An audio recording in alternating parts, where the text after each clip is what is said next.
This place was cleared up recently with earth moving equipment and all. This entire top portion of this valley, this is one valley I've been covering for last 2-3 months, up and down this place. So they planted some rubber over there. Then I think rubber has got overtaken by this acacia, and this entire patch is now filled with acacia trees. Have that acacia aureus or something. That one is invasive species. It has taken over, and now I'm at the stream bed. So the biodiversity of this valley, this part of that valley bottom is now gone for the time next couple of generations, maybe, till all these trees grow up. And this valley bottom, I think the machine may not have come. It's all red with that mud, red soft mud. And today I wanted to cover one of those two Eriocaulons I had seen earlier. I think the patches around here somewhere.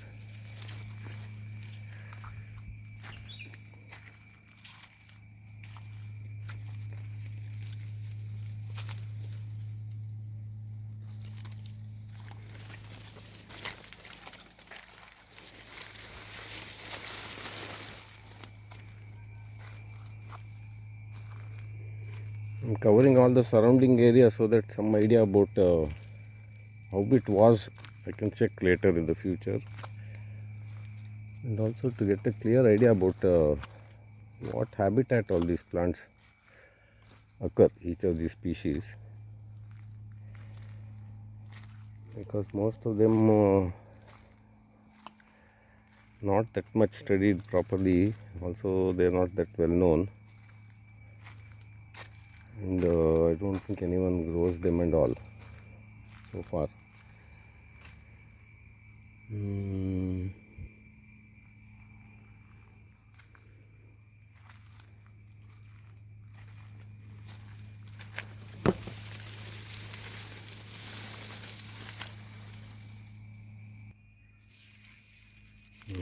There it is.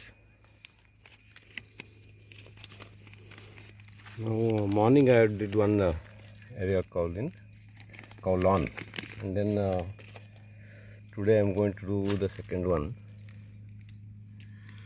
That is this one. It's about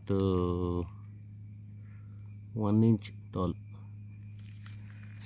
and I managed to, my expert friends identified the species. I'm quite sure it's this one.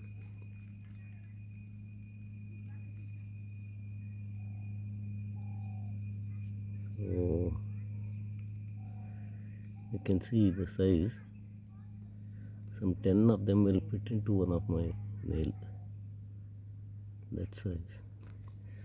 And it's called Eriocaulon xeranthemum. Eriocaulon, Eriocaulon, xeranthimum, xeranthemum, and it is distributed. It's I think not that rare or anything. It's distributed very widely: Africa, Himalayas, Bangladesh, Indonesia, Myanmar, Thailand.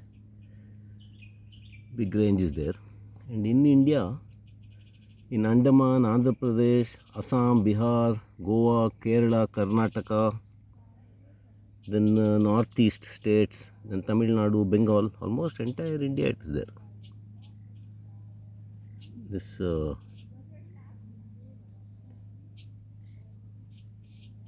Eriocaulon xeranthemum, and then it's an annual plant. That is, after the monsoon comes, it sprouts up. Then at the end of the season, it dies off. Then it grows in marshy places. This place is partially submerged for some part of the 2-3 months in the monsoon, early monsoon. So marshy places, pools in laterite, rice fields, and seasonally inundated places. This spot is a seasonally inundated place because it's a top end of one of the catchment streams, and so this is a typical place, and also in crevices on wet rocks, and in locally abundant. That means in those areas where it is found, it's quite abundant. Then that's all is known about it.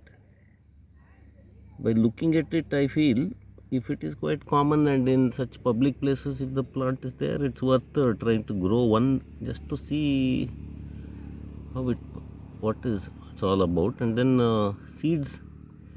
I think these some of these tiny plants, their seeds can fly off in storms and all, far away by the clouds and winds and all. So they get carried across oceans also sometimes. That's what I read somewhere. So like that, it has a wide range, and it may be not that difficult to grow also. I don't know. And it's a size where at least there is a possibility that you can take it out without squishing it. And leaves and all are very soft. I'll show a close up of the flower, and then I can wind up this video.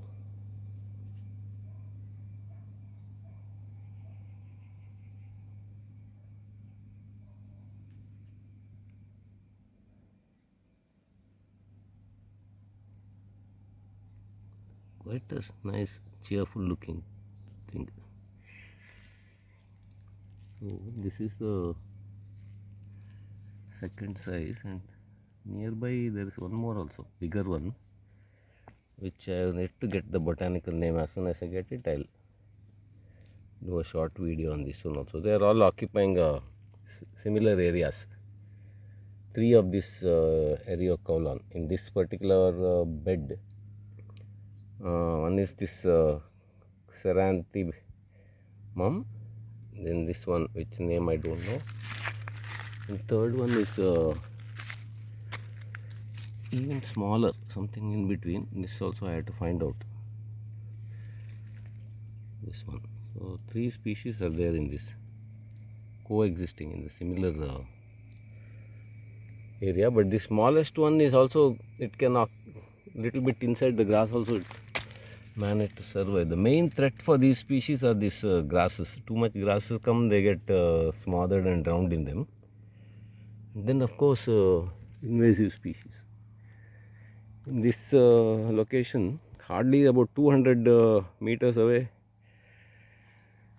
that Vedalia has come very nicely established. So I think it's just a matter of time before Vedalia completely finishes off this small population of this Eriocaulon here.